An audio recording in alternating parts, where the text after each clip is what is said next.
여기 있으면 되나요?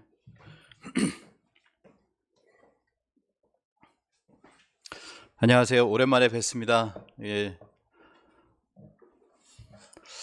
LA 정호진 지부장님, 샌프란시스코 이은경 지부장님, 안녕하세요. 2년 전에 제가 그 LA 미국 서부 쪽을 갔었는데요. 그때 기억이 이제 새록새록 나면서 이렇게 준비를 좀 해봤습니다. 시간이 제게 주어진 시간이 한 50분에서 1시간 정도 되기 때문에 바로 이렇게 시작을 하도록 하겠습니다. 오늘 제목은 같습니다. 한류 열풍의 과거와 현재와 미래인데요. 미국을 중심으로 조금 정리를 다시 해봤습니다. 그리고 지난 시간에 제가 한 1시간 50분 정도 했거든요. 그래서 혹시나 미진한 부분이 있다면 지난 시간의 것을 유튜브에서 이렇게 보시면 될 것 같습니다. 그래서 오늘 주제로 시작을 해보도록 하겠습니다. 저는 대한사랑의 교육위원을 맡고 있고, 그리고 유라시안 네트워크의 이사를 맡고 있으며 한류열풍사랑의 의장을 맡고 있는 박찬화라고 합니다. 제가 좀 전에 말씀드렸듯이 이제 저는 한 2년 전에 미국 서부에서 이제 역사 강연을 했습니다. LA 그리고 샌프란시스코 그리고 이제 뭐 라스베가스 이런 곳에서 이렇게 강의를 했던 그런 기억들이 좀 사진을 찾아보니까 좀 이렇게 나더라고요.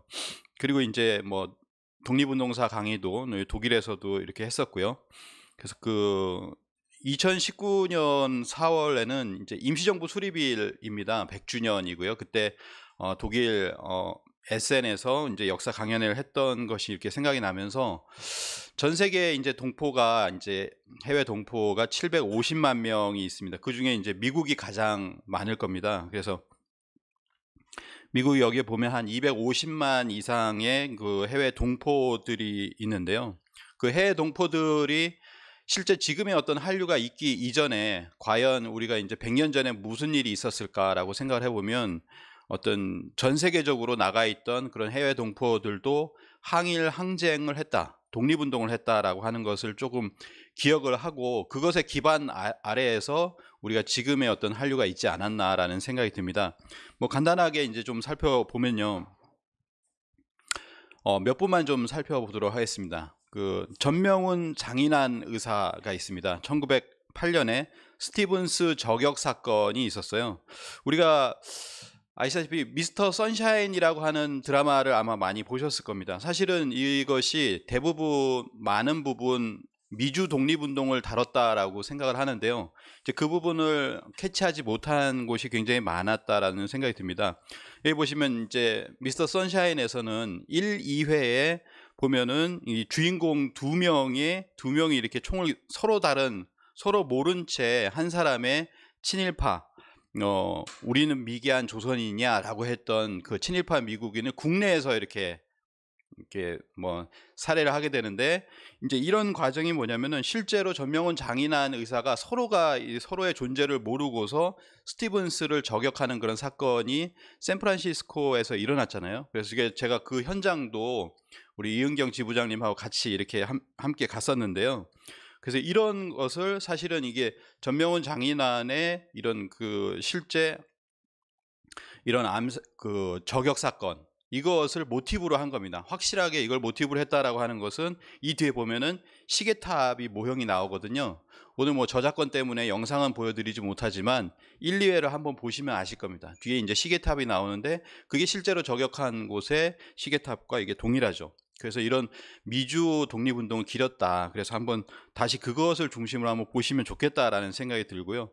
또 하나는 이재명 의사의 이완용 암살 미수 사건이 있습니다. 이재명 의사는 평북 선천 출생이지만 미국 이민 회사를 통해서 하와이를 거쳐서 미국으로 갔습니다. 그래서 미국에서 일제 강점기가 됐다는 소식을 듣고서 이완용을 암살해야 되겠다라는 생각으로 국내로 다시 들어왔죠. 국내로 들어와서 명동성당 앞에서 이완용을 칼로 찔렀습니다. 근데 그때 복부와 어깨에 큰 중상을 입혔어요. 거의 이제 죽을 뻔했었는데 그때 일본인 의사가 있었습니다. 일본인 의사가 와가지고 그거를 이제 그 치료를 받은 후에 한 6개월 이후에 6개월이 되었나요? 그때쯤 해가지고 이제 우리나라를 이제 넘기게 됩니다. 나라를 넘기게 되는 그런 어떤 만행을 저질렀던 사람이 바로 이완용입니다.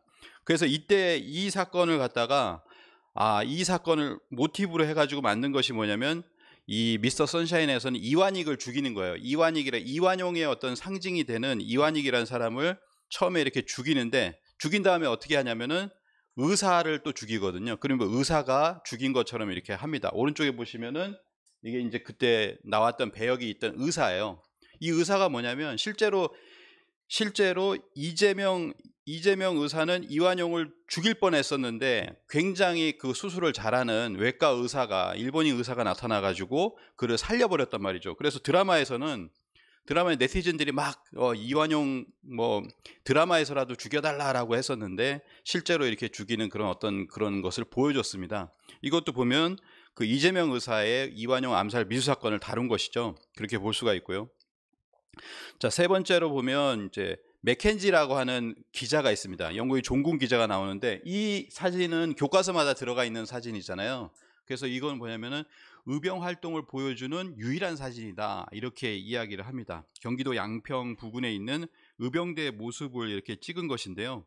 이걸 찍은 사람은 F.A. 맥켄지라고 하는 종군 기자고요. 한국의 독립운동, 한국의 비극이라고 하는 걸 적었는데 이 드라마에서 보시면은 이게 맥켄지입니다. 그리고 맥켄지를 통역을 해주는 사람이 누굽니까? 바로 이병헌이죠. 그래서 이병헌이 그러면은 맥켄지를 실제 통역한 사람이 누구냐라고 했을 때 나타난 사람이 누구냐면 황기환 선생입니다. 황기환 선생이라고 해서 이분은 1차 세계대전에서 미국 축으로 해서 참전을 했다가 유럽에 머물러 가지고 3.1운동 이전에 김규식 선생과 그 일행이 왔을 때 어디죠?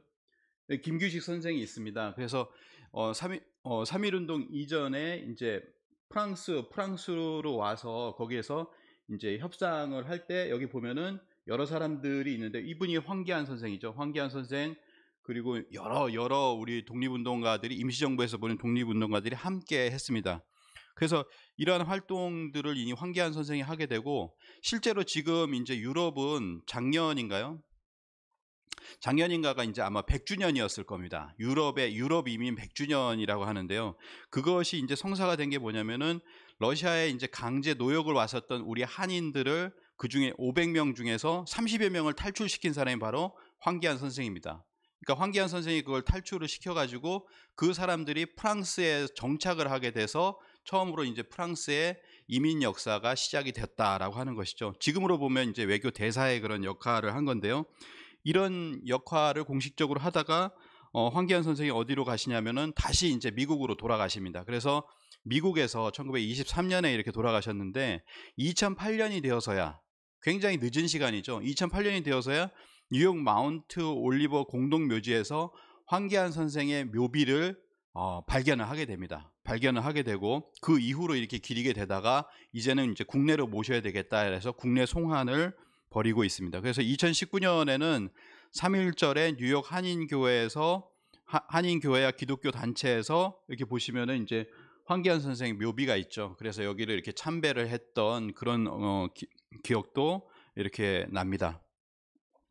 그리고 이제 미국이라고 하면 이제 안창호 선생입니다. 그래서 안창호 선생은 워낙 그 미국 독립운동의 어떤 중심에 있었던 분이고 하기 때문에 다 알고 계시리라 봅니다. 그리고 임시정부의 초기를 완전히 이렇게 주도하셨던 분이죠. 대한민국 임시정부의 초기 사진을 보면 대부분 안창호 선생이 그 중심에 있습니다. 그리고 안창호 선생 같은 경우에도 뭐냐면은 대부분의 독립운동가가 그리했듯이 역사의식이 이렇게 투철했습니다. 그래서 그때 당시에는 단군의 정신으로 뭉치자라고 하는 것이었죠. 그래서 안창호 선생 같은 경우에 대황조의 높은 덕이라고 하는 이 5절에 그 가사를 썼습니다. 그래서 노래 가사를 썼는데요. 우리 황조 단군께서 태백산에 강림하사 나라집을 건설하여 자손 우리에게 전하셨네. 거룩하다 의탕탕 대황조의 성덕 거룩하다. 1절이고요.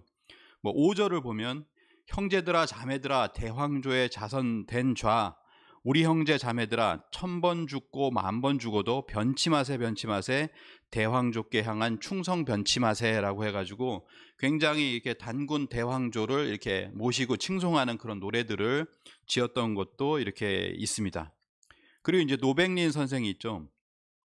임시정부에서 국방부 장관을 맡았는데 미국으로 왔습니다. 그래서 거기에서 이제는 뭐냐면은 그 군사력 중에서 육군, 해군, 공군이다라고 해서 1920년대 미국에서 이렇게 비행학교를 만들게 됩니다. 레드우드 비행학교이고요. 그다음에 그 다음 장을 보시면은 공군력을 앞세운 독립전쟁이라는 원대한 계획을 갖고 1920년 3월 캘리포니아 북부 윌로스 일원에서 비행학교를 이렇게 창설하게 됩니다. 그리고 이 비행학교를 창설을 하는데 이 지역에 땅을 갖고 있었던 분이 임시정부 공군학교에 모든 자금을 대고 독립운동 자금을 댄 또 김종림 선생이라는 분이 있습니다. 그래서 세계 한상대회 같은 경우에서도 세계 미국의 어떤 그 위대한 한상으로서 이렇게 기억을 이렇게 하고 있는 분이죠. 이런 분들이 이제 미국의 독립운동이 있었지만 중요한 것은 뭐냐면 모든 그 미국에 이민을 가셨던 대부분이 이렇게 그 임시정부 자금이라든지 이런 걸 댔다라는 거예요. 1915년 5월부터 20년 12월 사이에도 임시정부 재정 수입의 재미동포의 기부금이 거의 반이었다라고 하는 것이죠. 그래서 여기에는 뭐 이제 굉장히 많이 내신 분도 있고 적게 내신 분도 있지만 대부분 많은 분들이 거의 대부분의 재미동포들께서 이렇게 기부를 하셔가지고 임시정부가 초기에 이렇게 굴러갈 수 있었고 그리고 다음 그 이후에도 마찬가지였습니다. 그래서 이런 것이 기반이 되어서 지금의 어떤 역사가 이루어지지 않았나라고 생각을 합니다. 김구 선생은 이렇게 얘기를 했습니다. 이건 해방 이후에 말씀을 하신 거죠. 내가 원하는 우리나라, 나는 우리나라가 세계에서 가장 아름다운 나라가 되기를 원한다. 우리의 부력은 우리의 생활을 풍족히 할 만하고 우리의 강력은 남의 침략을 막을 만하면 족하다. 우리의 부력은 지금 이제 경제가 이제 12위, 13위 뭐 이렇게 하고 있습니다. 그리고 우리의 강력, 군사력은 뭐 6위 정도, 5, 6위 정도 이렇게 하고 있죠. 그래서 남의 침략을 막을 만하면 족하다 이렇게 이야기를 하고 있습니다. 오직 한없이 가지고 싶은 것은 높은 문화의 힘이다. 문화의 힘은 우리 자신을 행복되게 하고 나아가서 남에게 행복을 주겠기 때문이다 라고 이야기를 하고 계신데요. 그래서 실제로 우리의 어떤 부력을 키워가는 과정이 바로 이 한강의 기적이 아닌가라고 생각을 합니다. 그래서 이마뉴엘 페스트라 아이시 교수님은 한국처럼 극적으로 국가 위상을 높인 나라는 정말 찾기 어렵다. 뭐 거의 없죠. 그래서 그래서 지금은 우리가 선진국이 되었다. 우리 선진국이라는 말을 우리 스스로는 쓰질 않았습니다. 쓰질 않았었는데 이번에 K 방역이라든지 이런 코로나 사태에서 더더군다나 한국이 선진국이 아닐 수가 없다라고 하는 것을 우리 스스로가 그냥 우리 선진국이야라고 하는 걸 인정하게 되는 그런 계기가 되었죠. 뭐 국민소득 3만 불, 수출 7위, 무역 규모 9위, 뭐 등등등 여러 가지가 있습니다. 그래서 국가 브랜드도 국가 브랜드 순위도 한 10위 정도가 되고요. 이런 얘기까지도 나왔죠. 왜 한국이 G7이 아닌가라고 하는 이야기가 나왔습니다. 미국, 독일, 일본, 캐나다, 이탈리아, 영국, 프랑스가 G7이라고 하는데 여기에 한국이 들 자격이 충분히 있다라고 하는 것을 이야기를 하고 있습니다. 특히나 이 나라들의 어떤 코로나 상황이나 이런 것을 본다면은 의료 부분에 있어서 굉장히 가장 큰 선진국이구나라고 하는 것을 알 수가 있습니다. 그래서 이런 지금의 어떤 어떻게 보면은 탑 10 아니면은 이제 G7에 이르기까지 이렇게 가게 된 어떤 국가의 위상을 볼 수가 있는데요. 그 이전을 다시 한번 알아보도록 하겠습니다. 한강의 기적 그 이전에 우리가 이제 미국하고 결부돼서 이제 미국 문화가 들어오는 과정이 있습니다. 그 중에 하나가 보면 AFKN이라고 하는 건데요. American Forces Korean Network라고 하죠. 그래서 채널 2번을 장악을 했습니다. 그래서 2번 우리가 알기로 어렸을 때 보면 2번, 그 다음에 7번, 9번, 11번 이 정도의 이제 채널들, 공중파 채널들이 나왔잖아요. 그래서 맨 처음에 틀면 AFKN이 나왔는데 그 영향을 안 받을 수가 없죠. 1957년 방송이 시작되면서 우리가 지금 K-팝이라고 하는 그 팝 문화가 어디서 나왔냐면 바로 이 AFKN과 같은 그런 거에서 이렇게 나오게 되었다. 미국의 대중문화가 이렇게 유입되는 순간이었고요. 그 다음에 뭐냐면은 이런 것들을 이제 보기 위한 국산 흑백 TV가 66년에 나왔습니다. 금성이 지금의 LG죠. 그래서 66년에 나왔고 그러면은 지금까지 한 50년 조금 지났는데요. 지금을 보면은 세계 TV 시장을 양분하고 있는 것이 바로 삼성과 LG가 이렇게 양분하고 있다는 것은 뭐 누구나 다 아실 겁니다. 어느 나라나 저도 이제 해외를 가보면 공항에 딱 내려가면요, 거기에서 뭐 LG나 혹은 삼성의 TV를 맨 먼저 이렇게 마주하게 됩니다. 그리고 이제 LG전자가 미국의 월프를 넘어 가전 매출 1위를 했다. 그래서 LG는 미국의 생활가전의 1위를 한 것이고요. 아니군요. 거꾸로 했네요. LG전자는 전 세계 매출 1위를 했습니다. 생활가전이라고 하죠. 그 다음에 삼성전자는 미국 생활가전 시장에서 16분기 연속으로 1위를 했다라고 이렇게 이야기를 합니다. 유명한 유튜버 가운데 갑자기 생각이 안 나요. 이분이 이름이 뭐죠? 올리버 쌤입니다. 올리버 쌤. 그 올리버 쌤이라고 해서 그 올리버 쌤의 최근 영상을 보면은 이제 새로운 그 식기세척기를 사려고 이렇게 와요. 그래서 한국 거만 보니까, 이제 영상을 보니까 한국 거에만 이렇게 간판이 있어요. 전체 이렇게 딱 들어가 보니까 어떤 마트 같은 데 이제 들어갔죠. 근데 한국에만 삼성과 LG만 이렇게 간판이 있더라라고 하는 거죠. 많이 찾기 때문에 눈에 띄게 해놓은 거라고 이렇게 생각을 합니다. 그리고 이런 얘기를 해요. 저렴하지만 고장나는 그 미국산을 살까, 아니면 비싸지만 좋은 한국산을 살까라고 하는 그런 이야기를 하거든요. 왜냐면 이분이 지인가요? 지이 거를 이제 식기세척기 샀는데 2년 만에 고장이 났어요. 그래가지고 사러 왔는데 한국산은 굉장히 비싸더라. 근데 평이 굉장히 좋다. 그리고 기능도 굉장히 좋다. 어떤 걸 살 것인가 이제 고민을 하는 모습이 나왔습니다.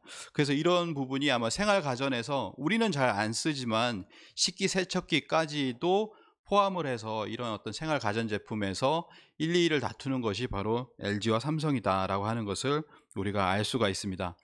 자, 88 올림픽이 80년에 모스크바 올림픽이 있었고 84년에 LA 올림픽이 있었는데 각각 반쪽이었죠. 그런데 88 올림픽이 양진영 국가가 모두 참석한 그런 어떤 평화의 올림픽이 되었습니다. 그리고 나서 89년에 베를린 장벽이 붕괴하게 됩니다. 그래가지고 이 88 올림픽에 영향이 있었다라고 하는 것을 논문으로 이제 쓰신 분도 계세요. 그리고 1990년에 그거의 여파인지 모르지만 한국과 소련이 수교를 하게 됩니다. 제가 처음에는 이제 러시아라고 했는데 이때가 소련이 있더라고요. 소련이었고 그 소련이 1991년 12월에 해체가 돼서 이제 러시아가 되는 거죠. 러시아가 이렇게 되었고요. 그 다음에 1992년에 중국과 우리가 수교를 하게 됩니다. 그러면서 뭐가 되냐면은 이제 미국 중심의 어떤 문화, 미국 중심의 어떤 그 수출 수입 이런 것이 다변화가 되게 됩니다. 그래서 수출과 수입의 1위를 차지하는 것이 뭐냐면은 중국이 되게 되는 거죠. 중국. 그렇지만 이제 중국 그리고 2위 미국. 중국 1위, 2위 미국 해서 수출과 수입에서 가장 큰 영향을 주는 것이 바로 중국과 미국이 된 어떤 그런 상황이 되었습니다. 그러니까 중국의 영향이 굉장히 커져가고 있는 가운데 홍콩이 반환되게 됩니다. 홍콩이 반환되게 되면 어떻게 되냐면 우리가 홍콩으로 들어가는 모든 컨텐츠들이 중국으로 이렇게 들어가는 거예요. 그러면서 중국에서 크게 이제 영향을 미치게 되는 겁니다. 그 다음에 1997년에 IMF 구제 금융이 있었습니다. 가장 어려운 때가 우리가 이제 봉착을 하게 됩니다. 1997년. 그래서 이어령 교수는 뭐라고 얘기하냐면 한류는 바로 IMF 때 생겨난 독특한 문화이기도 하다 이렇게 이야기를 합니다. IMF가 없었더라면 한류는 생겨날 수 있었을까요? 대답은 노입니다. 이렇게까지도 이제 이야기를 하고 있습니다. IMF는 우리는 잘 아시다시피 이제 금모으기 운동을 등 여러 가지 이제 전 국민이 공동체가 되어서 똘똘 뭉쳐서 이 재난을 극복하고 3년 만에 모든 걸 다 갚게 되죠. 이제 그런 경우가 거의 없었다고 하는데요. 그러면서 뭐냐면 이제 뭐 엔터테인먼트들도 어떻게 되냐면 해외 시장을 진출하게 됩니다. 처음으로 SM이 1997년에 국내 엔터업계 최초로 해외 시장에 진출했다. 해외 시장에 진출한 것은 왜 그러냐면 국내가 위기 상황이었기 때문에 이제는 해외가 뭐냐면은 필수가 된 거예요. 필수가 되고 간절한 목표가 된 겁니다. 그래서 뭐 선문화 후 경제, 먼저 우리 문화가 먼저 나가자, 뭐 그러면은 돈도 따라올 것이다 이런 생각이죠. 그리고 이때 그 이 위기 상황에서 바로 그 일본의 손정희 회장을 불렀습니다. 손정희 회장을 김대중 대통령이 부르니까 세 가지 제안을 하죠. 일단은 이런 얘기를 합니다. 손정희 회장이 제가 친구를 한 명 더 불러와도 되겠습니까? 라고 해서 친구를 데리고 와라 라고 하니까 빌 게이츠를 데리고 왔죠. 그래서 빌 게이츠와 손정희라고 하는 그때 당시, 지금도 그렇지만 세계 제1의 그런 어떤 이런 쪽에 그런 CEO들을 이렇게 불렀습니다. 그래서 이 사람들이 얘기한 건 뭐냐면은 브로드밴드, 브로드밴드, 브로드밴드. 첫째도 둘째도 셋째도 브로드밴드다. 이렇게 이야기를 합니다. 정보통신망이란 얘기죠. 그래서 김대중 대통령이 정보통신망이 세계 제일이 되고 모든 학교에 인터넷 회선을 보급하겠다라고 하는 것을 일주일 만에 이들을 만나고 나서 일주일인가 2주일 만에 이걸 선포를 하게 돼요. 선포를 하고 그걸 시작을 하게 됩니다. 그래서 세계 최초로 전국 초중고등학교의 초고속 인터넷이 2000년에 이제 연결이 되게 되고요. 이러한 것이 디지털 혁명으로 이렇게 발전을 했기 때문에 이때가 2000년이었잖아요. 근데 2005년에 엘고가 부통령으로서 우리나라에 옵니다. 그래서 서울 디지털 포럼에서 이런 얘기를 하죠. 한국에서 일어나고 있는 디지털 혁명은 역사적으로 보면 두 번째로 획기적이고 혁신적인 발전이다. 일단 여기서 중요한 건 뭐냐면 한국에서 디지털 혁명이 일어나고 있다라고 하는 거예요. 첫 번째. 그리고 두 번째는 뭐냐면 역사적으로 이거는 두 번째다라고 하는 것입니다. 그래서 첫 번째로 얘기한 것이 뭐냐면 세계 최초의 금속활자 인쇄술이 있었고 이것을 교황사절단이 가지고 가서 이것이 금속활자 인쇄술이 이제 독일에서 이렇게 이제 구텐베르크의 금속활자 인쇄술이 된 거다라고 하는 것을 얘기를 합니다. 그러니까 우리나라 언론에서는 뭐냐면은 야 이거 진짜 조사해 봐야 되는 거 아니야? 우리는 몰랐어요. 그냥 한 78년 이후에 직지가 나온 78년 이후에 구텐베르크가 금속활자 인쇄술을 뭐 발명을 했겠구나라고 생각을 했는데 이것이 고려의 기술이 바로 넘어갔다라고 하는 것을 주장을 하게 된 겁니다. 그래서 우리가 그걸 조사한 끝에 대구 MBC에서 구텐베르크 고려를 훔치다라고 하는 것을 2015년에 다큐가 나왔습니다. 유튜브에 나와 있으니까 이걸 한번 꼭 보시면은 구텐베르크가 어떻게 고려의 기술을 가져갔느냐, 그것이 단순히 따로 만든 것이 아니라 고려의 기술을 가져갔다라고 하는 것이죠. 제가 보기에는 기술을 가져가기 위해서는 고려 조선의 그 기술자가 와야 된다라는 생각까지도 이제 하게 되었습니다. 이제 그런 기록도 우리가 살펴볼 수 있다라는 거죠. 이러한 어떤 우리의 금속활자 인쇄술, 그 이전에 500년 전부터 비롯된 뭐 이제 목판 인쇄술, 세계 최초의 목판 인쇄술, 이런 것들이 있었기 때문에 지금의 두 번째 어떤 혁명, 디지털 혁명을 이룩하고 있다. 그리고 세계 최초로 5G를 상용화하고 있다라고 합니다. 그래서 상용화한 지 이제 2년이 이제 다 되어 갑니다. 그래서 뭐 이런 얘기를 많이 하죠. 한국만 미래를 살고 있다. 이런 얘기도 하고요. 언론에서 나오는 얘기입니다. 한국은 SF 영화를 현실에서 볼 수 있는 국가다. 이렇게까지도 지금 얘기를 하고 있습니다. 오늘자 신문을 봤는데요. 그 뭐 유튜브에 관한 인터넷 속도, 그리고 인터넷의 영상 다운로드 속도라든지 이런 모든 것들이 1위다. 뭐 다시 1위를 탈환했다고 해요. 언제 2위가 되는지 모르겠지만 다시 1위를 탈환했다. 이런 얘기도 이렇게 하고 있습니다. 그리고 1998년에 일본 문화를 전격 개방합니다. 그러니까 뭐냐면 홍콩이 열리면서 중국 문화도 완전히 그 이전도 이제 중국과 수교되면서 개방이 되었지만 중국에도 이제 수출을 하고요. 이 전격 개방이 되면서 뭐냐면은 외생 문화가 들어올 줄 알았는데 우리 문화가 나가더라라고 하는 것이죠. 그래서 이런 자신감을 가지고 있었다라는 거죠. 우리는 여전히 어딘가에 동화되지 않고 살아남아 있고 독창적인 문화를 가지고 있다라고 얘기를 했습니다. 그때 당시에는 외생 문화가 들어올 우려로 시위도 많이 했지만 그걸 열고 나서는 어떻게 됩니까?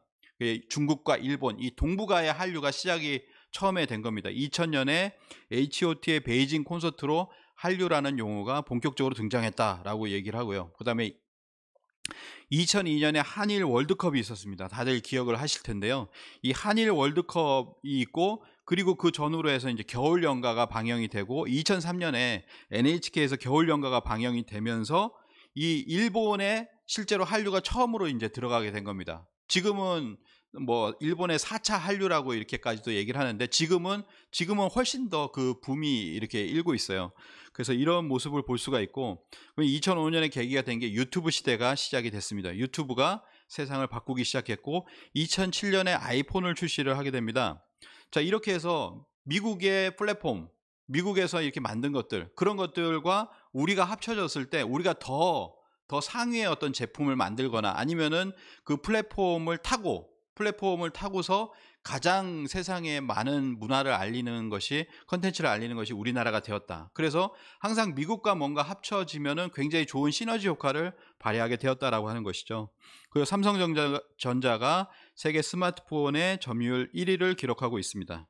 그래서 이런 이야기를 합니다. 인터넷과 스마트폰 그리고 플랫폼, 유튜버 같은 플랫폼의 발달로 인해서 시차 없이 다른 나라들의 문화 콘텐츠를 향유할 수 있게 되면서 문화 콘텐츠의 힘은 지역적 커버리지가 더욱 확장돼요. 지역적인 경계가 이제 사라졌다는 거예요. 전 세계 한 번에 전 세계 200개 국가에 쫙 퍼지는 거죠. 그 파급력과 영향력 또한 커질 수밖에 없었다라고 얘기합니다. 이 중에 이제 새롭게 각광받고 있는 플랫폼이 바로 이제 넷플릭스인데요. 이 넷플릭스를 타고 한류가 더 크게 이렇게 확장을 하고 있다라고 하는 것이죠. 그래서 이 코로나 시대에 계정이 이제 유료 구독 계정이 거의 2억으로 이렇게 증가를 이렇게 하게 되었습니다. 그래서 넷플릭스 드라마와 영화인데요. 한국의 영화 최초로 넷플릭스에 이제 1위가 된 게 살아있다라고 하는 영화가 있습니다. 이 영화가 이제 전 세계 수많은 나라의 그런 1위가 되었죠. 그리고 드라마로 보면은 우리가 알고 있는 킹덤이 시즌 1, 시즌 2 이렇게 나오고 있고, 뭐 사랑의 불시차 이런 드라마들, 우리가 직접 만든 드라마, 그리고 넷플릭스의 자금을 받고 만든 드라마, 이런 드라마들이 함께 나가고 있는 것이죠. 뭐 1, 2, 3, 4위를 이제 휩쓸고, 필리핀도 1, 2, 3위를 휩쓸고 이렇게 됩니다. 그래서 아시아를 보시면요, 10위권 안에 이 넷플릭스를 시청하는 10위권 안에 보면 1위, 3위, 4위, 6위, 7위, 그러면 하나, 둘, 셋, 7개죠. 10위에 7개가 있어요. 이런 어떤 때도 있었죠. 그리고 사이코지만 괜찮아, 쌍꺼포차, 투게더, 슬기로운 의사생활, 제가 본 건 하나도 없는데 이게 세계 사람들은 이렇게 많이 봅니다. 자, 이렇게 해가지고 전 세계 사람들이 많이 보고, 그 다음에 사랑의 불시차, 아까 보셨던 겨울연가에서 겨울연가만큼의 열풍을 불고 있는 게 사랑의 불시착이라는 거죠. 일본에서 이런 것이 석권을 하고 있다. 자, 그러면 이걸 종합해서 보시면요, 아시아 지역의 드라마 순입니다. 7월 기준으로 해서요. 그럼 베트남의 10개 중에서 베트남 7개, 대만이 6개, 태국이 5개, 일본 4개, 홍콩 5개, 필리핀 2개, 말레이시아 3개, 싱가포르 4개. 이게 10위 안에 있는 한국 드라마의 숫자예요. 이렇게 되니까 어떻게 보면 이제 뭐냐면은 넷플릭스가 한국의 드라마를 집중을 하는 거죠. 그래서 한국의 컨텐츠를 우리가 소개를 하고 있습니다. 이게 사장이 나와가지고 넷플릭스가 신한류의 선봉이 될 거라고 생각합니다. 그러니까 컨텐츠 좀 많이 주십시오 라고 하는 그런 이야기를 합니다.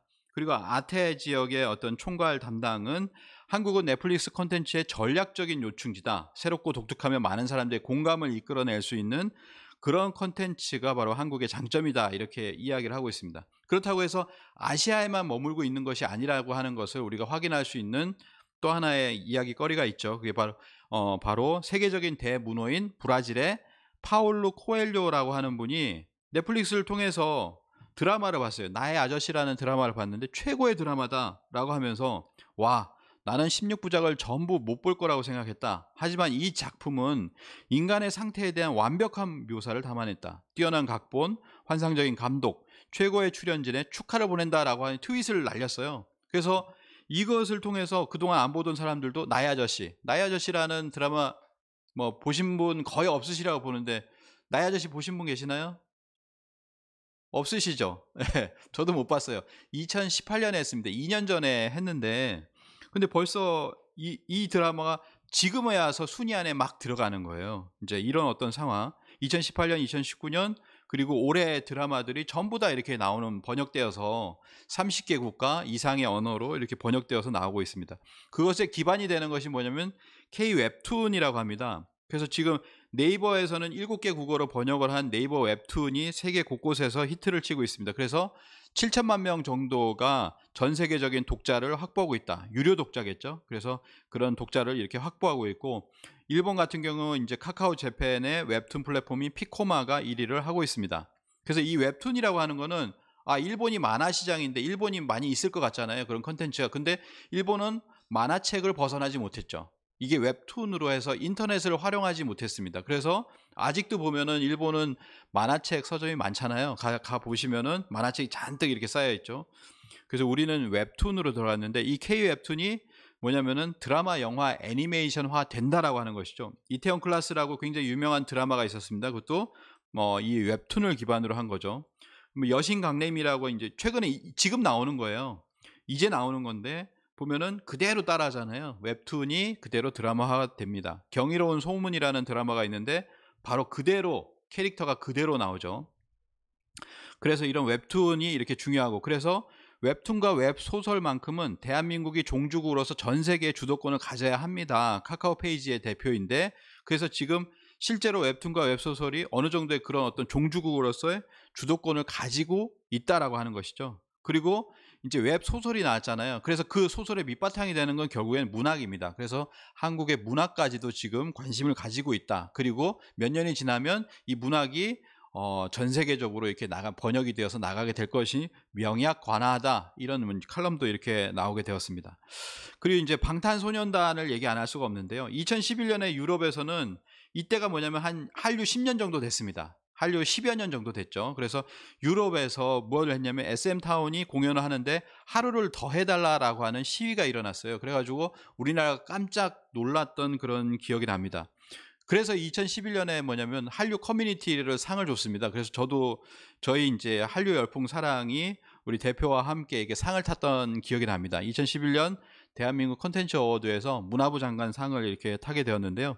2012년에 그 열풍을 이어간 것이 바로 싸이의 강남스타일 열풍입니다. 벌써 뭐 한 8년이 지났는데요. 싸이의 강남스타일 열풍이 이렇게 불었었죠. 그리고 나서 방탄소년단이 2013년에 데뷔를 하고 3년 정도 지나지 않아서 빌보드에 진입을 해요. 깜짝 놀랐죠. 우리가 빌보드 한 100위, 200위만 진입을 해도 화제가 되었었던 때가 있었는데, 지금 뭐냐면은 빌보드에 굉장히 높은 순위로 진입을 하고 2016년, 2017년 탑10 안으로 올라가더니 2018년이 되어서는 첫 빌보드 1위를 하게 됩니다. 2년 전이죠. 그래서 이 1위를 처음에 하게 됐을 때 나온 거예요. 올림픽 금메달과 월드컵 4강에 비견할 만한 성과다. 세계 대중문화계의 지형이 바뀔 만한 큰 사건이 벌어졌다라고 이렇게 이야기를 하고 있습니다. 그리고 나서 2018년에 빌보드 두 번째 1위를 하고 2019년에 세 번째 1위를 하게 됩니다. 그러면서 첫 빌보드 2관왕을 또 하게 돼요. 그리고 네 번째 앨범이 올해 나왔죠. 2020년 3월에 정규 4집이 나왔는데 빌보드 정상을 석권하게 돼서 모든 이제 앨범을 나올 때마다 이제는 빌보드 1위는 당연지사가 되었다라고 하는 것이죠. 그리고 이제 11월 20일인가요? 그때 다섯 번째 앨범이 나옵니다. 이번 앨범이 나오면 당연히 앨범 순위에선 1위를 하겠죠. 빌보드 1위를 다섯 번째 기록할 것으로 이렇게 보입니다. 그래서 이제는 뭐냐면 미국을 무너뜨린 BTS다. 비틀즈보다 더 대단한 성취다. 이 얘기가 이제 2018년인가 처음 스물스물 이렇게 나오니까 아유, 어떻게 비틀즈하고 비교할 수 있어? 라는 얘기가 나왔어요. 근데 2019년이 되니까 이제는 넘어선 것 같다라는 얘기까지도 이제 나오고 있다라고 하는 거죠. 1964년에 이때 비틀즈가 처음으로 미국에서 공연을 했습니다. 그때 미국 언론에서는 뭐라고 얘기하냐면 브리티시 인베이전이라고 했습니다. 영국의 공습이다라고 이렇게 이야기를 했는데요. 그 영국이 공습한 그 쇼에 바로 이게 그걸 그대로 이렇게 오마주한 그 쇼를 할 수 있도록 미국에서 이렇게 보여준 거예요. 미국에서 이렇게 보여준 겁니다. 연출할 수 있도록. 그래서 BTS 인베이전이라고 합니다. 또는 뭐 코리안 인베이전이라고 할 수도 있겠죠. 그래서 BTS가 이제는 미국을 공습하고 있다. 뭐 이런 말도 이렇게 하는 건데, 근데 뭐냐면은 비틀즈하고 다른 게 뭡니까? 비틀즈는 그래도 영어잖아요. 영국식 영어이지만 영어입니다. 근데 한국어 앨범이 미국을 공식적으로 정복한 것이다. 이거는 뭐 유일무이한 그런 사건입니다. BTS는 그냥 인기 팝 그룹이 아니라 수십 년간 유례가 없었던 세계적인 현상이다. 이렇게 이야기를 하고 있습니다. 그래서 바로 이 BTS가 미국을 어떻게 보면 정복했다라고 하는데, 또 하나가 있죠. 미국에 2020년 2월 아카데미상을 수상을 했습니다. 4개 부분에서 한국 영화 기생충이 이 수상을 하게 되었는데요. 영화라고 하는 그런 장르, 영화 드라마라고 하는 그런 장르에서, 그리고 K-팝이라는 어떤 그 빌보드의 수상을 통해 가지고 미국에서 이제 한국의 어떤 위상을 드높인 사건이다. 근데 이 봉준호 감독이 이렇게 이야기를 합니다. 자신이 영화 감독으로 성장하는 데는 미국 영화의 영향이 컸다. 이렇게 얘기를 하고요. 어렸을 때부터 70년대, 80년대에는 한국에 AFKN이 나왔었는데 AFKN을 금요일, 토요일 저녁마다 영화를 보면서 자랐다라고 얘기를 합니다. 자신은 AFKN 세대다, AFKN 키드다, 이렇게까지도 이제 이야기를 해요. 그러면서 이제 미국에 갔으니까 미국에 이제 좋게 얘기해 주는 것일 수도 있겠죠. 그렇지만 그런 영향이 있었기 때문에 지금의 우리가 있었다라고 하는 것이죠. 미국의 영향을 받고 그 이상을 보여주는, 그것이 뭐냐면 K-팝도 마찬가지로 미국의 팝 문화에서 그 이상을 보여주는 케이팝이 나왔고 영화도 마찬가지였다라고 하는 겁니다. 그래서 2020년은 그런 면에서 뭐 코로나로 약간 우울한 시대이지만 한국의 어떤 한류는 그렇지 않았다. 그 위상은 최고조였다라고 이제 볼 수가 있습니다. 그걸 보여준 게 이제 다이너마이트죠. 최근에 이제 다이너마이트라는 영어로 만들었잖아요. 영어 노래로 만들었습니다. 왜냐하면 이제 전 세계에 지금 코로나로 우울한 사람들을 밝은 모습을 이렇게 보여주기 위해서 여러 가지 희망찬 어떤 노래를 만든 것이죠. 그래서 뭐 빌보드 핫백 이건 뭐냐면 솔로곡으로는 1위를 한 적이 없어요. 그러니까 우리가 강남스타일 같은 경우도 솔로곡으로 이 핫백 차트에서는 2위만 7주를 했습니다. 1위를 못한 거예요. 그렇게 힘든 것이 이 솔로곡의 1위였는데 그것을 BTS가 했다는 거죠. 빌보드 핫백에 1위를 했고 1위를 2주를 하고 다시 2위가 되었다가 다시 1위로 올라가는, 그러면서 그 다음에 누가 나오냐면 블랙핑크가 나옵니다. 그래서 블랙핑크가 또 1위를 했어요. 그래서 이런 얘기까지도 나왔죠. K-팝의 놀이터가 된 빌보드 차트다라고 하는 그런 기사가 나올 정도로 1, 2, 3위를 장악한 적도 있었다라고 하는 것이죠. 그러면서 그냥 뭐 순위만 그런 것이 아니라 긍정적인 메시지와 선한 영향력을 주고 있다라고 하는 겁니다. 원래부터 이 BTS의 이제 PD가 이제 방시혁 대표인데요. 선한 영향력을 주고 받는 음악인이 되기를 바랬다, BTS가. 그리고 BTS의 리더인 김남준도 이렇게 얘기를 합니다. 음악으로 단지 즐거움을 주는 것도 좋지만 누군가에게 좋은 가치관을 전할 수 있으면 좋겠다. 이 좋은 가치관이라는 거, 선한 영향력이라는 거, 이런 것을 주고 있는 활동들을 많이 합니다. 물론 노래 자체가 그렇다는 거예요. 처음엔 노래 자체가 그렇고, 그다음에 유엔 아동기금 행사, 그다음에 최근에 유엔 총회에서의 특별 연사가 있었습니다. 2달 전에요. 그래서 다시 한번 새로운 세상을 살아가자. 삶은 계속되니까 life goes on. 그리고 우리 함께 살아냅시다. 라고 하는 그런 이야기를 하고 있습니다. 그리고 이제 뭐 기부도 많이 하죠. 그러니까 이 팬들도 글로벌 아미도 소액 기부 단체를 만들었습니다. 그래서 이 BTS가 기부를 할 때마다 그 이상을 기부하는 그런 기부 단체를 만들었다라고 하는 것이죠. 저 미국에 보면 이번에 보니까 미국의 이제 솔로곡 핫백이라고 하는 1위에서 BTS가 1위를 할 때 그걸 탈환한 노래가 있더라고요. 이제 그걸 보면서 많은 사람들이 우려를 많이 했습니다. 그리고 뭐 성적인 거, 폭력적인 거, 마약 뭐 이런 것들의 노래들이 어떻게 보면 1위를 할 수 있다니 놀랍다, 뭐 이런 얘기를 하죠. 그래서 이제 미국에 있는 살림하는 미국 아빠라고 하는 분인데, 이분이 이렇게 얘기를 해요. 제 아이가 들을까봐 걱정이 돼요 라고 하면서 자신이 BTS를 추천하는 이유에 대해서 이제 영상으로 썰을 푸는 이야기들이 있었고요. 저 같은 경우는 이제 독일에 갔었는데 BTS 팬들을 위한 한국 문화 강연을 했습니다. 그때 이 오른쪽에 보시면 이제 어머니가 있어요. 어머니가 있고 초등학생 딸이 있는데 너무 BTS를 광적으로 이렇게 좋아하니까 BTS를 좋아해도 되는지 그걸 보러 왔다는 거예요. 그래서 BTS가 주는 가사에서 담긴 그런 메시지라는 것을 이렇게 전해주니까 뭐냐면은, 아 그러면 우리 BTS를 이렇게 계속 좋아해도 되겠다라고 하면서 이게 좋아했던 그런 모습이 생각이 납니다. 그래서 이렇게 아들에게 교육을 할 때도 보면 BTS의 노래에 담긴 메시지에 대해서 이렇게 이야기를 하는 거예요. Love yourself라고 했는데 너는 어떻게 생각하니? 우리 아들한테는 어떤 의미로 다가오냐? 라고 이렇게 물어보는 거죠. 이것도 이제 유튜브 영상에 있는 건데요. 이렇게 교육에도 보면 BTS를 사용하고 있더라라고 하는 겁니다.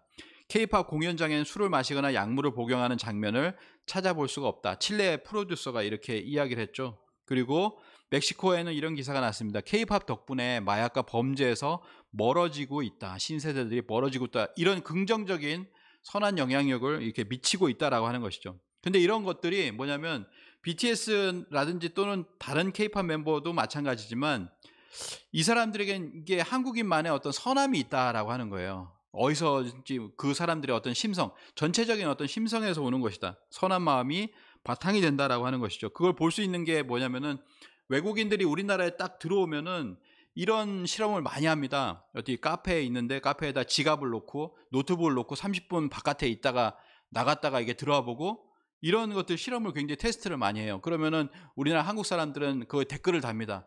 이런 것 좀 하지 마라. 정말 부끄럽다. 우리나라에 CCTV가 많아서 그렇다. 뭐 이런 얘기도 하고 그러는데요. 실제로 미국인이 또 이런 것도 충격을 받죠. 미국 길거리에 이것에 충격을 받았다라고 합니다. LA에서 오신 미국인인데 이것이 뭘까요? 이것이 뭘까요? 네. 이게 진열대가 바깥에 나와 있는 거예요. 바깥에다가 물건을 내놓고 팔질 않습니다. 우리는 그러면은. 근데 바깥에다 내놓고 또는 주인조차 없다는 거예요. 주인이 없을 때가 있잖아요. 그렇죠? 주인이 없으면 우리는 아이 주인이 어디 갔어라고 이렇게 찾는데 다른 나라는 뭐냐면은 주인이 없으면 훔쳐간다라고 하는 거죠. 이제 그런 것들을 좀 충격적으로 이렇게 생각을 했던 모양입니다. 그래서 이것은 CCTV의 영향이 아니라 원래 조선인들은 원래 한국인들은 이랬다. 100년 뭐 한 140년 전이죠. 140년 전에 책인데요. 금단의 나라 조선에 가다라고 하는 책에 보면은 이렇게 이야기를 합니다. 우리나라를 경험했던 독일인이 조선은 도둑이 없는 나라다라고 이렇게 정의를 했습니다. 도둑이 없다. 조선 사람들은 대체로 정직하고 착하며 살인이나 강도와 같은 중죄를 저지르는 경우가 드물고 시골은 물론 도시에서도 집들은 늘 열려 있다. 문에는 자물쇠조차 채워져 있지 않으며 절도는 신뢰를 파괴하는 중대한 범죄로서 간주된다. 뭐 이렇게 이야기를 하고 있는 것이죠. 그래서 원래 심성이 그런 어떤 어떻게 보면 선하다라고 하는 것을 보여주고 있습니다. 자, 한국어 열풍을 보도록 하겠습니다. 자, 아까 독립운동가를 얘기할 때 미국인 독립운동가라고 하면 좀 어색하지만 이분이 있습니다. 헐버트라고 하는 분이 있어요. 미스터 선샤인에서는 요셉 선교사라고 나오는데 이제 헐버트 선교사를 모델로 했다고 보여집니다.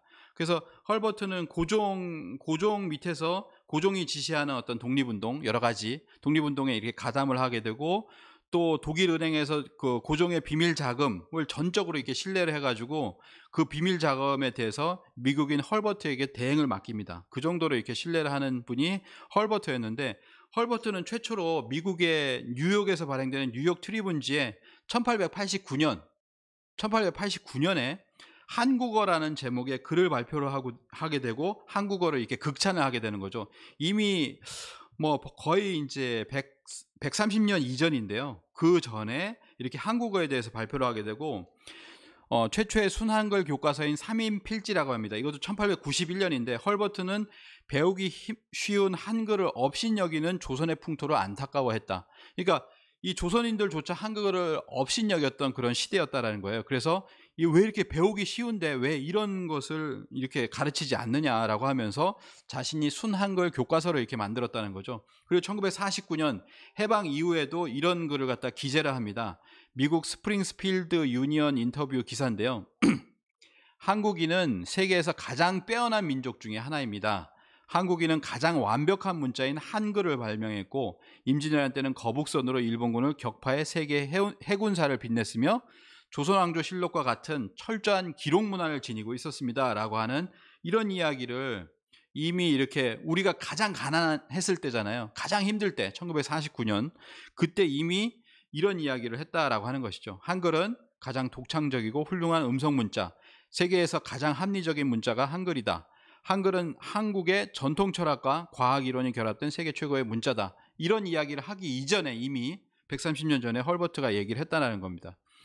그때도 마찬가지로 조선인들이 왜 한글을 업신여기냐라고 했는데 지금 이제 최근 올해에 세종대왕의 반에 소설까지 쓴 스타트렉 작가가 있어요. 이 사람이 뭐라고 얘기했냐면 한글을 처음 알았을 때 충격을 받았다는 표현이 부족할 정도로 정말 놀라웠다. 한글 자체가 가진 기록체계의 정밀함과 기록적인 우월함도 대단했지만 이 모든 것이 천재적인 왕에 의해 창제되었다는 스토리는 믿기 어려울 정도로 충격적이었다.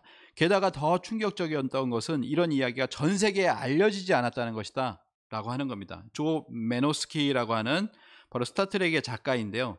충격적인 건 이런 얘기가 전 세계에 알려지지 않았다. 알려지지 않은 것들이 너무 많습니다. 그래서 미국인들이 뭐 8만 대장경도 보면 예전에 이제 어떤 미국 그 국장이 얘기를 했죠.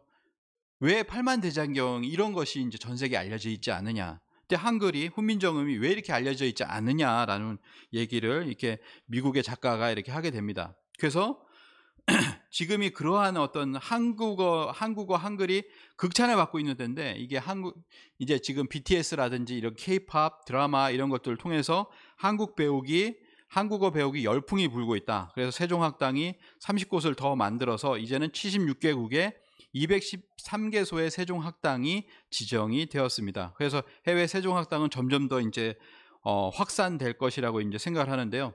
반면에 이제 공자학원이라고 하는 것이 있죠. 지금은 162개국에 우리보다 훨씬 많죠. 2배 이상입니다. 545개소가 있는데, 근데 이제 이런 얘기도 했습니다. 미국은 공자학원을 통해서 스파이를 모집하고 있다. 그래서 연내에 75개의 공자학원이 있는데 모두 폐쇄할 것이다 라고 이렇게 얘기를 했습니다. 대선이 끝나서 어떻게 될지 모르지만 어떤 이런 상황에 이제 공자학원은 봉착하고 있다라고 하는 것이죠. 우리나라는 아시아에서 공자학원이 제일 많습니다. 23곳이 공자학원이 있죠. 자, 한국어 능력 시험 응시자가 250만 명을 돌파하고 있고 지금 올해는 37만 명이 응시를 했습니다. 처음에는 뭐냐면 1000명도 안 됐어요. 근데 얼마 지나지 않아서 20년이 지나지 않아서 지금은 총 응시자가 250만을 돌파를 했고 한 해 응시자가 37만 명이 넘어섰다라는 거죠. 그만큼 그것에 이제 확장되어서 한류팬은 지금 1억 명을 넘어선 상태입니다. 그 중에서 이제 그런 사람들이 들어오는 거죠.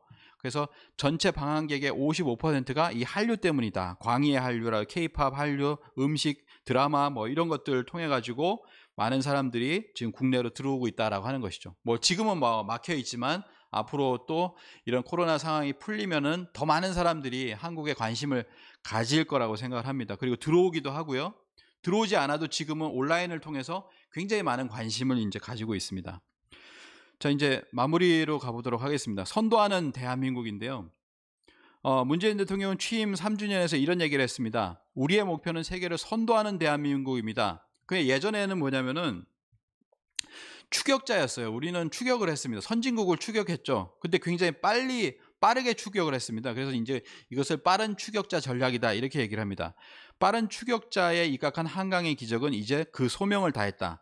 과거 후진국에서 중진국으로 넘어가는 추격자 전략에서는 국가의 정체성이라는 건 중요하지 않았다. 하지만 새로운 최초의 개척자, 퍼스트 무버, 우리가 먼저 움직이고 이제는 뭐냐면 세계 사람들이, 세계 나라 각국이 따라오는 거예요. 그래서 세계 최초의 개척자 전략에서는 정체성 확립이 전제 조건이 된다. 유라시안 네트워크의 전 이사장 고 이민아 교수님이 이렇게 이야기를 했습니다. 전환시대 패러다임이 이제 탈추격 전략에서는 마지막에 중요한 게 역사와 국가 정체성이라고 하는 것이죠. 국가 정체성. 그래서 임마누엘 교수님도 이렇게 얘기합니다. 한국인은 한국의 과거를 소개하지 않고는 국제사회에서 한국의 정체성을 설명할 수 없다. 한국의 정체성이 명확하게 그려지지 않는 한 국제사회에서 한국의 존재감은 모호할 수밖에 없다라고 합니다. 그래서 한국의 정체성을 알려라라고 하는 것이죠. 그거는 과거의 역사를 알려야 되는 것이다 라고 하는 것이죠. 제가 이제 2018년에 크로아티아를 갔을 때 한류팬 세미나를 했었는데요. 그때 제가 주제로 한 게 뭐냐면 40분 동안 태극기 하나만 알려달라라고 했습니다. 그래서 태극기에 대해서 알려줬어요. 태극기의 사괴는 무엇이고 태극이라는 사상은 무엇이고 8괴에서 온 것 뭐 이런 것들을 알려드렸습니다. 그래서 우리는 이런 얘기를 합니다. 태극기를 처음 사용한 사람은 누군가요? 라고 하면서 그것이 박용효다 뭐 이런 식으로 지금 예전에 배운 기억이 나는데요. 그럼 태극은 사괴라고 하는 거, 건곤감리는 어디서 왔나요? 라고 했을 때 그거는 중국 철학인가요? 아닙니다. 우리의 어떤 조상이었던 태오보키 씨가 있었죠. 배달국 5대 태우 왕자의 환웅의 12번째 막내 왕자, 그게 바로 태오보키 씨입니다. 이 태오보키 씨가 있었는데 시액 8개다. 8개를 그었다. 처음으로 8개를 그어서 바로 태오보키 씨의 복희 8개가 나왔습니다. 이 복희 8개에서 뭐냐면은 건곤감리가 있죠. 건곤감리를 빼고 아까 보시면 복희 8개에서 이제 이걸 빼면은 건곤감리가 됩니다. 이 건곤감리를 이렇게 돌리게 되면은 바로 이제 돌리게 되고 가운데 태극을 넣으면 태극기가 되죠. 그러니까 뭐냐면 바로 이 건곤감리라고 하는 것은 태오 복희 씨의 복희 8개에서 이렇게 온 거거든요. 이런 것을 자랑스럽게 얘기해야 된다. 왜냐하면 복희 씨는 동이족이라고 분명히 얘기를 하고 있기 때문에 중국 문헌에도. 과연 이렇게 얘기할 수 있는 사람이 과연 몇이나 되나. 우리의 어떤 역사와 정체성을 바르게 이야기할 수 있으려면 우리가 바른 역사를 알아야 된다라고 하는 것이죠. 그래서 우리는 얼마나 우리 역사와 문화를 알고 있는가. 근데 우리는 일제 식민지를 거쳤습니다. 그리고 사대주의를 겪었던 조선 왕조 500년을 거쳤어요. 그래서 명나라 사대주의가 있었고, 그러니까 중국 사대주의죠. 그 다음에 어떻게 보면 일제 식민지이기 때문에 일본에 대한 사대주의라고 볼 수도 있고 식민사관이라고 볼 수 있습니다. 그런 과정을 거쳤기 때문에 우리는 스스로 우리를 하대한다. 우리가 하는 게 그렇지 뭐, 조선민족이 하는 게 그렇지 뭐, 이런 이야기들을 한다라는 거죠. 많이 깎아내려졌다라는 겁니다. 이 식민지 유산을 우리가 극복해야 된다. 우리가 떨어졌던 우리의 정체성, 떨어지고 추락한 우리의 역사, 왜곡된 역사를 다시 끌어올리는 것이지 우리가 어떤 과장된 역사를 얘기하는 것이 아니라는 거죠. 그래서 그 역사를 회복해야 된다라고 하는 것입니다. 그래서 지금은 독립운동은 못했어도 불매운동을 한다라고 하는 것이 작년에 어떤 모토처럼 있었는데요. 독립운동, 우리는 지금 그때 세대가 아니니까 독립운동은 못하지만 역사 강복이 이루어지지 않았습니다. 그래서 역사 강복은 해야 된다라고 하는 것이고요. 가장 중요한 게 바로 우리가 대한 역사 강복군으로 된다는 것, 이것이 바로 이 한류의 주인공이 되는 그 전 단계, 그것은 뭐냐면 우리가 대한의 역사 강복군이 되어서 우리 역사를 갖다가 역사의 정체성을 이렇게 제대로 밝히는, 그래서 전 세계 한류 팬들이 몰려옵니다. 몰려오지 않더라도 미국의 한류 팬들이 한국에 대해서 알려고 하죠. 한국어를 공부하면 세종학당 같은 게 문화와 역사를 동시에 가르쳐요. 그래서 문화와 역사를 알아야 되는데 올바른 역사를 배우고 있느냐, 그것을 가르쳐 줄 수 있는 분은 바로 여기에 계신 분들이라고 이렇게 생각을 합니다. 제가 5분만 더 할게요. 그래서 이 마크 피터슨이라고 해서 한국학과를 40년, 50년 동안 하신 한국학과 교수님이 계신데 이런 얘기를 합니다. 한국인들 피해의식 버리고 현재를 더 자랑스러워했으면 좋겠다, 이렇게 이야기를 하거든요. 그래서 이분이 강의를 할 때 이런 강의를 해요. 세계 최고 대한민국, 마치 우리나라에서 이제 자부심을 가진 사람이 할 만한 그런 강의를 이분이 하신다라는 거죠. 외국인으로서. 코리아 히스토리, 그분의 제목이 뭐냐면 코리아 히스토리 월드스 베스트 앤 월드스 퍼스트. 한국이 세계에서 가장 최고 그리고 가장 먼저 한 것은 무엇이냐, 이거를 이분이 먼저 얘기를 한다는 거예요. 그래서 저도 이 제목이 굉장히 좋아서 세계 최고 대한민국이라는 강의를 많이 했습니다. 유튜브에 보시면은 아마 있을 텐데요. 이런 것들이 있습니다. 근데 사람들이, 우리나라 사람들 잘 몰라요. 15,000년 전에 세계에서 가장 오래된 벽시가 있고 13,000년 전에 전인류 최초의 토기가 있었다. 8,000년 전에 가장 오래된 빗살무늬 토기가 있었고, 이 빗살무늬 토기가 우리나라가 가장 오래됐기 때문에 최초의 한류라고 하는 사람도 있습니다. 저 북유럽까지 나갔어요. 그리고 세계 최초의 옥기 문화가 있었다라고 하는 것이죠. 그리고 세계 최고의 문명, 가장 오래된 문명인 4대 문명보다 더 오래된 홍산 문화가 있었다. 아마 이전에 많이 들으셨을 겁니다. 그래서 홍산 문화, 요하 문명, 바레 문명이 있었다. 이 홍산 문화의 주인은 한국인의 조상인 근거가 굉장히 많다. 제가 이제 LA에 있을 때 23가지 근거를 댔었는데 그게 바로 이겁니다.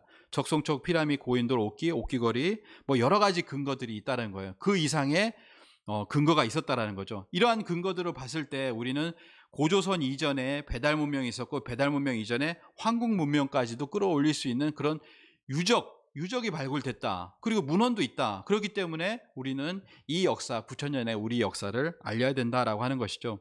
전 세계 6만 개의 이 고인돌이 있고 전 세계 그 중에 4만 개, 50% 이상이 우리나라에 있다라고 하는 것도 알고 있습니다. 신석기 4대 문화권이 수용 융합되는 세계 유일의 인류 고대 문화의 발원지. 여기 보시면 거성 문화권, 세석기 문화권, 빗살무늬 토기권, 채도 문화권, 이 4가지 색깔이 전부 다 있는 곳이 바로 한반도와 만주 지역 뿐이거든요. 그래서 인류 고대 문화의 발원지다라고 얘기를 합니다. 그리고 이제 고래잡이가 있었죠. 세계 최초의 고래잡이, 7,000년 전에 울산 방구대 안각하입니다. 고래잡이가 있는데 여기 보면은 7,000년 전에 배가 있어요. 15명이 탈 수 있는 배가 있었다는 거죠. 그리고 8,000년 전에 실제 배가 발굴이 됐습니다. 세계 최초의 배가 발굴이 돼서 지금은 그 DNA로 조선업이 전 세계 1위죠. 세계 10대 조선소 중에서 7개가 한국에 이렇게 있습니다. 이 배를 타고 어디로 가냐면, 어디로 갑니까? 미국으로 넘어가는 거예요. 그래서 이렇게 얘기를 합니다. 영국 런던대에서는 이렇게 15,000년 전에 빙하기에 처음 시베리아로부터 건너온 아시아 집단이 있었다. 뭐 이때는 그냥 붙어 있었기 때문에 그냥 걸어 넘어갔겠죠. 그리고 2차례 이주민이 그 뒤에 있었다라고 해서 최소 3차례를 얘기합니다. 최소 3차례, 이제 과학적으로 얘기를 하는 거예요. 그리고 2015년 미국의 유타 대학 등에서는 북미 인디언 조상은 베링해를 건너온 동아시아의 시베리안이었다, 이렇게 얘기를 합니다. 그리고 그들은 오래전부터, 이게 덴마크 코펜하겐대 지리 유전학 센터 박사는 미국 원주민의 게놈 가운데 3분의 1은 고대 북동 유라시아인에서 유래했다라고 이야기를 합니다. 그래서 실제로 넘어올 때 어디로 가장 먼저 넘어옵니까? 이곳이죠. 여기 오리건주입니다. 오리건주로 넘어왔을 때 9,000년 전에 집신을 남겼어요. 이게 집신입니다. 우리와 같은 집신이 이렇게 남겨졌다는 거죠. 그래서 오리건주에서는 집신 75켤레가 발굴되었다. 이건 동북아의 집신과 흡사하다. 이것이 9,000년 전에서 10,000년 전의 것이다. 이렇게 얘기합니다. 넘어올 때 보면은 중간에 알류산 열도가 있는데요. 이 열도에서 온돌 흔적이 발굴됐죠. 이게 다리를 건설할 때 보면 그 전에 사전 유물 조사를 하잖아요. 유적 조사를 하는데 거기서 발굴이 되어서 발굴했다가 묻어버렸습니다. 지금 묻어버렸는데 발굴을 더 한다면 온돌이 더 나오겠죠. 그래서 알류산 열도에서 온돌이 발굴됐는데 한국의 온돌 같아요. 이렇게 이야기를 합니다. 아, 여기서 중간에 이렇게 거주를 하다가 그리고 이제 미국으로 넘어갔구나라고 하는 것을 알 수가 있습니다. 이렇게 볼 수가 있는 거죠.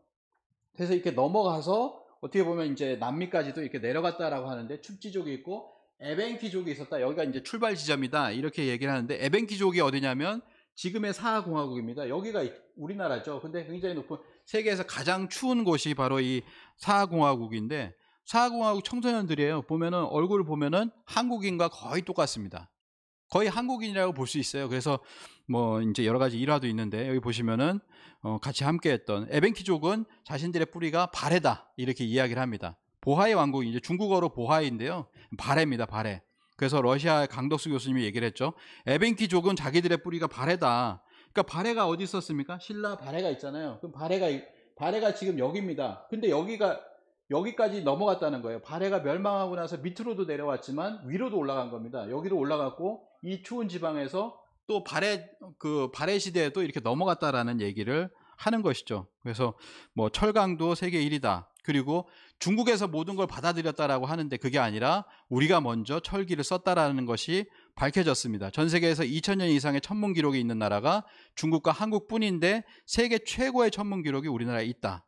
결국에는 뭐냐면 한국에 답이 있다라고 하는 겁니다. 그래서 전 세계가 주목을 하고 있는데 이 기회를 놓치지 마라라고 했고 세계적인 문명 비평가 기소르망은 한국 자체가 하나의 문명이다라고 이렇게 이야기를 했습니다. 올해 얘기한 거죠. 한국을 그 자체로 문명으로 인식할 것이다. 이 얘기를 왜 했냐면 한국에는 삼성과 LG와 같은 생활 가전이 있고 반도체가 있고 그런 스마트폰이 있고 이런 것뿐만 아니라 K-팝이나 K-드라마라고 하는 그런 무형의 컨텐츠가 있다. 이 모든 것을 가지고 이걸 따로따로 생각할 것이 아니라 하나의 시빌라이제이션, 문명으로 생각해야 된다. 이제는 한국 문명이 그렇게 주도하고 있다라는 이야기를 합니다. 결론을 내겠습니다. 홍익 한류가 온다. 지금은 이제 4차 한류, 5차 한류는 어떻게 올 것이냐, 또는 4차 한류가 어떻게 올 것이냐, 앞으로의 한류는 무엇이냐라고 했을 때 그것은 홍익 한류라고 생각을 합니다. 이제 미국하고 얘기를 했을 때 우리가 간태 합덕을 얘기 안 할 수가 없는데 우리나라는 이제 그 8개 중에서 이제 간방이라고 얘기를 하고요. 그리고 미국을 갖다가 태방이라고 이제 얘기를 합니다. 그래서 동양의 주역 철학에서는 한국을 뜻하는 간방과 미국을 뜻하는 태방이 서로 협력해서 동북아 국제 질서를 평화롭게 발전시키다는 그런 것이 이제 간태합덕이죠. 그래서 우리나라 간방 그리고 미국을 이제 태방이라고 합니다. 간방은 동북지 괴하라. 간방은 이렇게 보시면은 동북방을 나타내는 그런 괴이고요. 그래서 우리나라에 보면은 저 끝에 해돋이를 처음 하는 간절곶이 있어요. 간방이 여기서 끊어진다. 한국이 간방이라는 겁니다. 간방이 끊어진다라고 하는 거죠. 이 간절하다 할 때 그 절자가 아니라 끊어질 절자를 써서 간방의 기운이 일본으로 가는 걸 막는 것이 바로 이 간절곶입니다. 그래서 이걸 보면은 또 하나는 뭐냐면 한의 민족이라고 얘기하잖아요. 이게 간방 마음의 민족이 바로 한이죠. 그래서 이 간이라고 하는 것은 뭐냐면 모든 만물이 종만물, 시만물, 시작하고 끝나는 곳이 바로 여기다라고 하는 것을 이야기하고 있습니다.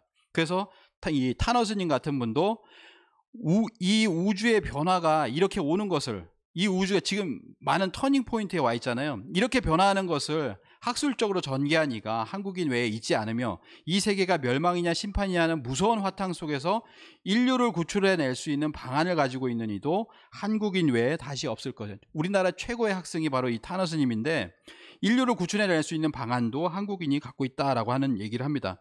그게 뭐냐면 지금으로 보면 조금 상징적으로 보여주는 게 바로 K-방역입니다. 전 세계가 찬사를 받고 있는 K-방역인데 진단, 추적, 치료, 그 다음에 여기다 플러스 하나가 더 있어야 된다. 그게 뭐냐면은 공동체 정신이다. 이렇게 이제 우리나라에서는 얘기를 했습니다. 이걸 지켜야 된다는 거죠. 마스크를 쓰라고 하면 마스크를 다 써야 된다. 이런 공동체 의식을 이 국난 극복의 어떤 DNA를 가지고 있는 유일한 나라다. 이렇게 이야기를 하고 있습니다. 다가오는 새로운 어떤 역병이 있을 때 그걸 치유하는 K 힐링 문화가 여기서 나오는 것이다. 그래서 김지하 선생 같은 이렇게 얘기를 합니다. 앞으로 한류를 통해서 세계 문명을 이끌 것이다. 이미 2012년에 얘기한 거죠. 다만 문제가 복잡한데 우리나라는 거대한 문명의 변동기, 자연의 대변동기에 어떻게 인류가 살아남고 병을 극복할 수 있을 것인가에 대한 해답을 줘야 된다. 뭐 2012년인데 이미 병이라는 것이 지금의 어떤 코로나 병을 예견했는지 인류가 살아남고 병을 극복할 수 있는 것에 대한 해답을 줘야 된다. 세계 문명사를 누가 이끌 것인가에 대한 비밀의 열쇠를 우리나라가 쥐고 있다, 이렇게 이야기를 하고 있습니다. 그리고 마지막으로 김구 선생이 아까 얘기했던 그 이야기의 말미에는 뭘 얘기하냐면 홍익인간을 얘기합니다. 진정한 세계 평화가 구축되길 바라는데 홍익인간이 바로 그 이상일 것이라고 믿는다. 그래서 우리 민족이 주연으로 세계 무대에 등장할 날이 눈앞에 보이지 아니하는가. 이때는 눈앞이 캄캄할 때죠. 1949년인가 그렇거든요. 이때 하신 말씀이 뭐냐면은 우리 민족의 주연 배우로서 세계 무대에 등장할 날이 눈앞에 보이지 않느냐라고 하는 것입니다. 그것이 뭐냐면은 바로 홍익인간 제세이와 정신을 전 세계에 퍼뜨리는 것이다. 홍익 한류가 나가야 되는 것이다 라고 생각을 합니다.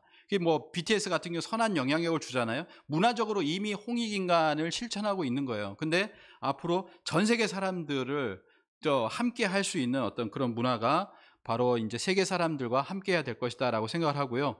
그것의 주역은 바로 여러분들이 역사 강복군이 되어서 우리의 역사 문화와 정신문화를 바로 알아서 그것을 전 세계 한류팬을 포함한 전 세계 사람들에게 알려주는 거라고 생각을 합니다.